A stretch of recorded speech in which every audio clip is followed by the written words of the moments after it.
Hello நண்பர்களே, எல்லாருக்கும் வணக்கம். வாங்க நம்ம ஒரு ப்ளவுஸ் ஒன்று ஏற்கனவே நம்ம பழைய ப்ளவுஸ் தான் மாடல் பண்ணியிருக்கோம். கஸ்டமர் ஒருத்தர் மெஷர்மெண்ட்கோசரம் திருப்பி அதே ப்ளவுஸ் கொண்டாந்துருக்காங்க.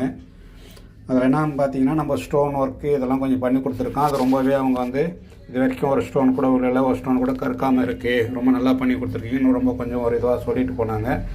ஸோ அவங்களுக்கு தெரியும் நம்ம வந்து ஒரிஜினல் குவாலிட்டி தான் எல்லாமே வச்சு பண்ணுறேன்ட்டு. இருந்தாலும் கொண்டாந்து இதே கொடுத்துருக்காங்க. பார்த்தீங்கனாலே உங்களுக்கு தெரியும் ப்ளவுஸ் வந்து இது தைச்சி கிட்டத்தட்ட ஒரு 2-2.5 வருஷம் இருக்கும் நம்ம தைச்சி கொடுத்து. இது வரைக்கும் நம்ம ப்ளவுஸ் எதுவுமே இது இல்லாமல் நல்லா நியூ ப்ளவுஸ் மாதிரியே வச்சுருக்காங்க பாருங்கள். ஸ்டோனுமே பால் எல்லாம் பார்த்தீங்கனாலுமே நம்ம வந்து தர்மாக்கோலில் சுற்றுறது கிடையாது, உள்ள பீட்ஸ் வச்சு தைச்சி இது பண்ணி கொடுப்போம். என்னென்னா கொஞ்சம் டைமிங் எடுக்கும். நம்ம இதுமாரி தைக்கிறது செய்கிறது பார்த்திங்கன்னா கொஞ்சம் டைமிங் எடுக்கும். ஆனால் ஃபினிஷிங் ரொம்ப நல்லாயிருக்கும். இந்த ஸ்டோன் ஒர்க் எல்லாமே நம்மளே தான் கையிலே தான் பண்ணி கொடுத்துருக்கோம். ஸ்டோன் எல்லாம் பார்த்திங்கனாலுமே ஒரிஜினல் ஸ்டோன் தான். இதில் வந்து டூப்ளிகேட்டும் ஒன்று வரும், ஒரிஜினலும் வரும். ஒரிஜினல் ஸ்டோன் தான் நம்ம எல்லாமே வாங்கி வைக்கிறோம். ஏன்னா அதனால தான் இப்போ இன்றைக்கி நம்மளுக்கு இந்த பேர் கிடச்சிருக்கு. 2 வருஷம் கழிச்சுமே 2.5 வருஷத்துக்கு மேலே ஆகும் இந்த ப்ளவுஸ் தைச்சி. இன்றைக்கி வந்து நல்லா இருக்குது, ஒர்க் நல்லா பண்ணி கொடுத்துருக்கீங்க அப்படின்னு சொல்லிட்டு இது பண்ணியிருக்காங்க. இவங்க கூடவே இன்னொரு கஸ்டமரையும் கூப்பிட்டு வந்திருக்காங்க நம்மக்கிட்ட. அவங்களும் ஒரு ப்ளவுஸ் எனக்கு எங்கேயுமே தைச்சி செட் ஆகலை, ப்ளவுஸ் செட் ஆக மாட்டேங்குது, அதனால் இவங்க தைச்சிருக்காங்க, பார்த்துட்டு தான் வந்திருக்கேன் அப்படின்னு சொல்லிட்டு கூட வந்து சொல்லியிருந்தாங்க. பார்த்தீங்கனாலே தெரியும் உங்களுக்கு, அந்த டாட் எல்லாமே நம்ம ஒரு நூல் கூட கட் பண்ண மாட்டோம். 3 டாட்டுமே ரிட்டன் கொண்டாந்துருவோம். நம்ம ஃபினிஷிங் எப்போ ஏற்கனவே நம்ம ரெகுலராக சொல்கிறது தான், உள் ஃபினிஷிங்லேருந்து எல்லாமே நம்ம பக்காவாக ரெடி பண்ணி கொடுத்துருவோம். பேக் எல்லாமே எம்மிங் பண்ணி கொடுக்கறது தான்.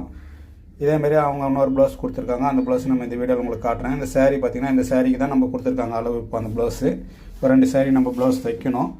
சும்மா சிம்பிள் saree தான். ஒன்று வந்து பைப்பிங், நூல் பைப்பிங் மட்டும் தான் கேட்டிருக்காங்க. ஒன்று மட்டும் சும்மா சிம்பிளாக ஒரு மாடல் கேட்டிருக்காங்க. அந்த வீடியோ நான் தைச்சி உங்களுக்கு அடுத்த வீடியோவில் நான் உங்களுக்கு அப்லோட் பண்ணுறேன். வாங்க இன்னொரு கஸ்டமர் சொன்னாலே அந்த ப்ளவுஸ் நம்ம பார்க்கலாம் எப்படி பண்ணியிருக்காங்கன்னு பாருங்கள். இது தேயிலே பாருங்கள்லாம் ஃபுல்லாக சுருக்கமாக இருக்க செய்யுது. இது வந்து நம்ம யாரையும் குறை சொல்கிறதுக்காக காட்டுறது கிடையாது. இந்தமாரி பண்ண வேணாம், கொஞ்சம் நைட்டாக பண்ணி கொடுங்கன்னு தெரிஞ்சுக்கிறதுக்காக தான் நம்ம சொல்கிறேன். யாரையும் நான் இது வரைக்கும் யாரையும் நான் குறை சொல்லி யாரையும் பேசுறது கிடையாது. இது காமிக்கிறது எதுக்காகனா, இதுமாரி பண்ண வேணாம், கொஞ்சம் நல்லா நீட்டாக பண்ணி கொடுத்தா கஸ்டமர் நம்ம இது கொஞ்சம் மாற்றி பண்ணிக்கிங்க அப்படின்னு சொல்கிறதுக்காக தான் நம்ம பண்ணி சொல்கிறோம், வேறு ஒன்றும் கிடையாது.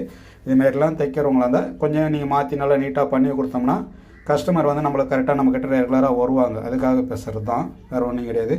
இது பார்த்தீங்கனாலே தெரியும் உங்களுக்கு, பைப்பிங் அந்த நெக்கு பீஸ் எல்லாமே வந்து புடவை துணியில் வச்சு தைச்சி கொடுத்துருக்காங்க. அதுமாதிரி தைக்கக்கூடாது. டாட்டுமே வந்து பேக் டாட் ரொம்ப பெருசாக போட்டிருக்காங்க. 2 டாட்னுடைய துணி ஒரே டாட்டில் போட்டிருக்காங்க. அந்த மாதிரியும் போடக்கூடாது. இதெல்லாம் கொஞ்சம் நிறைய இது வரும். நான் உங்களுக்கு கட்டிங்கன்னு சொன்னாலே அந்த இது கிளாஸ் மாரி ஒன்று சொல்லிக் கொடுக்குறேன்னு சொல்லியிருக்கேன். அதுமாதிரி சொல்லும்போது நான் உங்களுக்கு ஃபுல்லாகவே எல்லாமே ஒன்று சின்ன ஒரு விஷயத்தையும் நான் உங்களுக்கு சொல்லித்தரேன். தொழில் நுணுக்கத்தோடவே உங்களுக்கு சொல்லிக் கொடுக்குறேன். இது பார்த்தீங்கன்னா உங்களுக்கு தெரியும் எப்படி இருக்குன்னான்றதெல்லாம். இது எல்லாமே இப்போ நம்ம மாற்றி நம்மளுடைய மெத்தடில் கட் பண்ணி செஞ்சு நம்மளுடைய அளவில் கட் பண்ணி எல்லாமே நம்ம தைக்க போகிறோம். நான் உங்களுக்கு மார்க் பண்ணி கட் பண்ணிவிட்டு வேணால் நான் உங்களுக்கு அடுத்த வீடியோவில் நம்ம இது காட்டுறேன். வணக்கம். நம்ம பார்த்தீங்கன்னா இதுமாரி வந்து நம்ம சேனல் சப்ஸ்கிரைப் பண்ணுங்கள், லைக் பண்ணுங்கள், ஷேர் பண்ணுங்கள். வணக்கம்.